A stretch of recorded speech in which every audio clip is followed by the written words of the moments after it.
How old was she when she did that? Pretty darn old. I wish I was that cool. If you didn't see it, this is.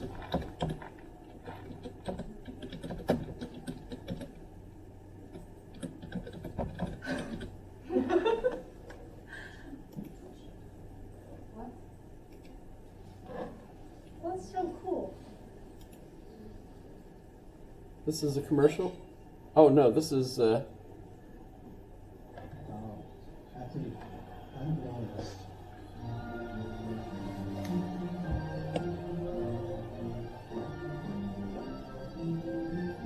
how long is this?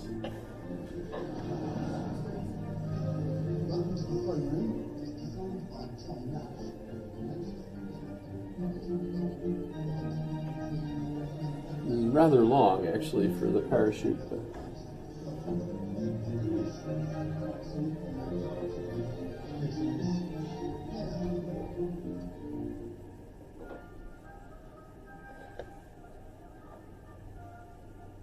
I guess this is the whole clip that they showed.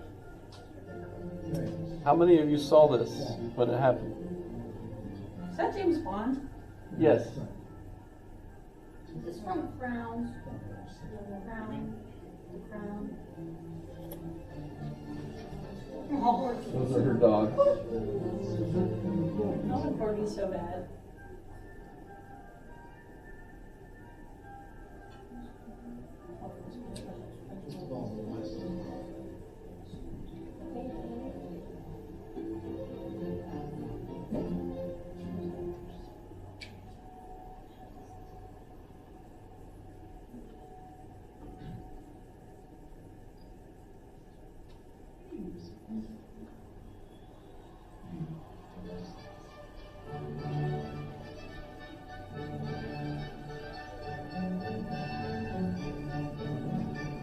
Is this a good way to spend 6 minutes of class? Yes. Yes.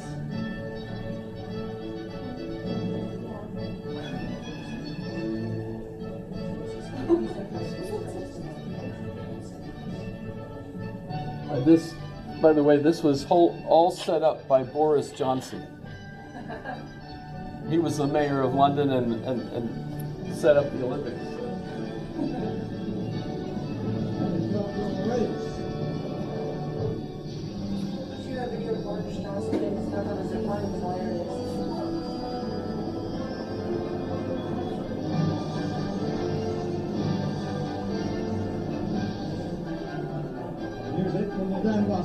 But, and you noticed she's a woman, and she was the queen. So, you know, of course, by now the Brits actually have rules, laws allowing women to get inheritances from their father and vote and own things. And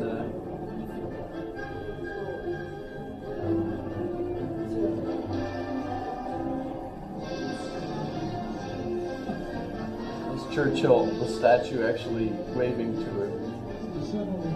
You can tell that was something.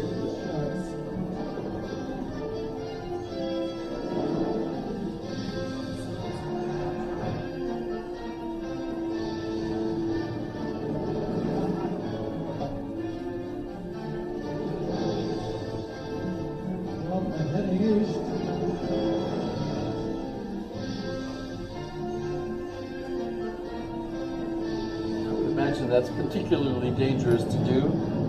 Fly a helicopter through the.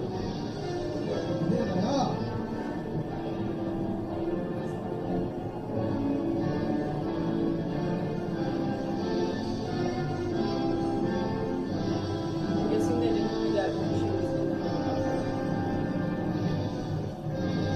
They didn't do that when she was in go through the bridge.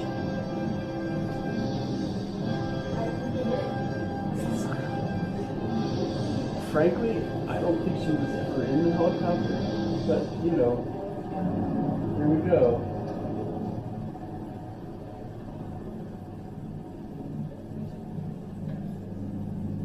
I guess we'll see. British people are so high strung, they would never let this happen. I promise you.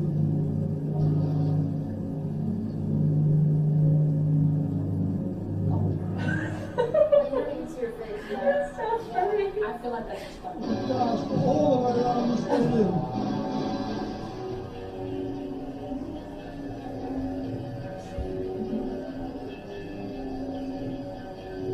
Be careful of the wires. Yeah, there's plenty of those. James Bond epic, starring Daniel Craig and Her Majesty the Queen. I don't think he was really in the helicopter either. Daniel Craig? I'm pretty sure he would do all of his own stunts. Yeah. Le duc d'Édimbourg, accompagné par le président du comité international What? olympique, Jacques What? Vabre. There is still the check out. The Duke of Edinburgh, accompanied by the President of the International Olympic Committee, Jacques Vabre. So you see, she parachuted in to the Olympics. Can you click on the first one that says did the Queen parachute jump into the Olympics? Oh, you could go look. You could go find it. Honestly, if they kept her. But we've got to get on to other people. I think we all know So- that. So Mary, very important as a early. She wouldn't be called a feminist because they didn't invent that term yet. So she was before feminism, but nonetheless was clearly of that sort. One of the other famous things she did was die after having her daughter Mary. She's famous for that? Yes, because Mary ended up growing up and marrying Percy Bysshe Shelley, and so she became Mary Shelley, and she's famous for writing Frankenstein. So if you're familiar with the novel, which is considered the iconic example of a romantic novel, the romance being that Gothic. So I suppose really Gothic would be the right term for that. Does that make sense? Gothic. Gothic it is. Okay. Wait, is Mary Shelley her daughter? Is that what you're saying? Yes. Okay. I was confused. Named Mary as well as Mary, but she died shortly after having Mary. She had other children before. She had really quite an interesting life. So if you want to look up what it was like to be a feminist before there was, or as they say, avant la lettre.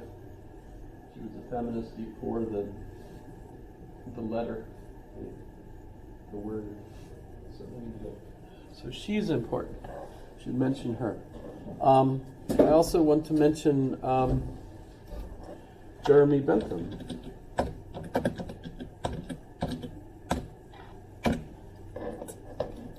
And this is really neat because Jeremy Bentham is still with us. This is his box. They actually have a new box for him now. I don't know if this looks like the old box. Notice that's his real head. That's scary. Oh, Oh, they did okay, what? got it. What is it? So this is a wax head. Oh, good. But that's his real body. And this is the real head sitting in the case. And what's important about this is that according to his will, he has to attend every board meeting at the university. And so they keep him there in the lobby. So and this is really cool from my point of view. I had a student from here who was visiting London and went in and posed next to this in the lobby and took a selfie and sent it to me on Facebook. They met? So they met, yes. He's dead. He is dead. He's been dead for, well, quite some time. That makes me really uncomfortable. But they wheeled this whole case into every board meeting and signed him in. He's in attendance because that was part of his week. He doesn't want to miss anything important. Pardon? Do they use his hand to do it? You know, just to make it official? No, they don't. They don't. They keep him, that's, he's like in a box. It would be wild to be like a first year at that university and see them rolling a corpse down the hall, and then you turn to your friend and they're just like, oh yeah, it's Jeremy. There's a coffee shop. When you come into the lobby, there's a coffee shop on the side, and he's sitting there. So that's kind of cool.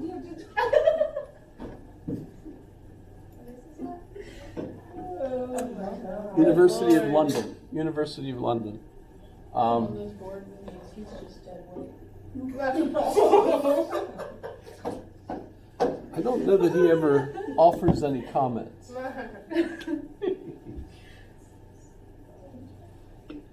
Well, who's Jeremy Bentham? Jeremy Bentham is the inventor or founder of utilitarianism. And since John Stuart Mill is also a utilitarian, and if we put up the four major ethical views of today, utilitarianism is one of the four.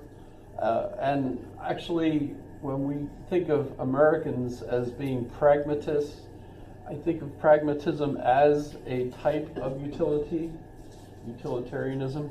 So the quiz question even that I offer you for today is, how would a utilitarian approach the problem of COVID-19? What would a utilitarian do to try to help us in our years of need regarding COVID-19? Yes, it's pretty easy actually. The principle of utility is the greatest good for the greatest number. The greatest good for the greatest number. And that's referred to as the principle of utility.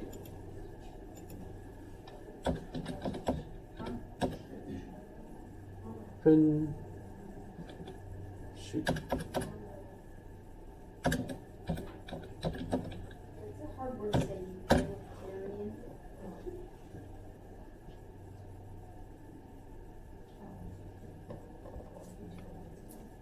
So I was hoping for them to say exactly what I just said, but hey.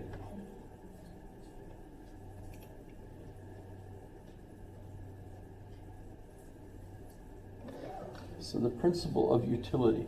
Now, this is based on the idea, and so when we look at the utilitarians, they're British. They're also followers of David Hume.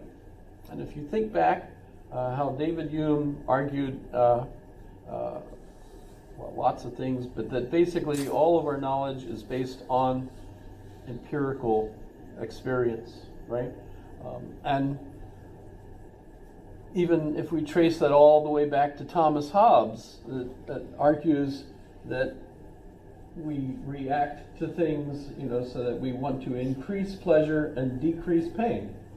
That's what makes this machine that we call a human being or any animal react to things, is increasing pleasure and decreasing pain. And if that's the case, then we want to follow what gives us the most pleasure. And Bentham gives us what's called, I'll just put that up as a different place. Because if you're focused on pleasure, you're hedonistic, right? You're a hedonist. Have you ever heard that expression before? A hedonist. And the hedonistic, a hedon, by the way, is 1 unit of pleasure. So you can, add up your pleasure. Five hedons, with just one chocolate, Last night, Kat made these chocolate lava cakes, whatever, right? I don't know how. You pour the batter into the cups, you put them in the oven, you take it out, and you start to eat it. And in the middle of this cake is goo. And I was, how did you do that? Because science, I guess. I don't know. 5 units of pleasure. 5. That was really good. So the hedonistic principle, and you could even use what's referred to as the hedonistic calculus. How do you measure pleasure? How do you measure pain? You know, so how would you use this? Now, so say in the summer, it's almost the end of the summer, it's time for the state fair, which also means rain, right, in Anchorage, right? Yeah. The Palmer State Fair. If you've never been to the state fair, you really should go, although watch out for the COVID thing, which has kind of messed it up. But the idea, of course, is that you go to the state